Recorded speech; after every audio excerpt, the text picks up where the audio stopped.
There are 31 pairs of spinal nerves that are named according to the region of the vertebral column from which they arise. Looking at this model, these vertebrae regions of the vertebral column are color-coded. So we have 8 cervical spinal nerves that are indicated. We have the cervical vertebrae indicated in white here. We have 12 pairs of thoracic spinal nerves, 5 pairs of lumbar spinal nerves, 5 pairs of sacral spinal nerves, and 1 pair of coccygeal nerves. Now, the number of nerves, it typically corresponds to the number of vertebrae.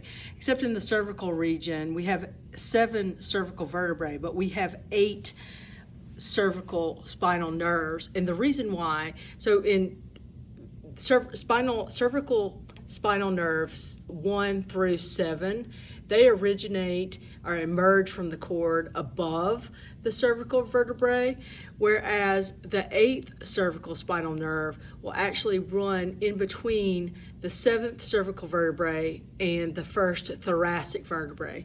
So we have 8 pairs of cervical spinal nerves, and add that to 12 thoracic, that's 20, 5 lumbar, that is 25, 5 sacral, that is 30, 1 pair of coccygeal, that is 31 pairs of spinal nerves. Now we do have nerve plexuses that are formed by these spinal nerves. We have a nerve plexus in the cervical region. We have 2. We have the cervical plexus and the brachial plexus that are formed from these nerves, and I will talk more about this in a separate video. We do not have a thoracic plexus.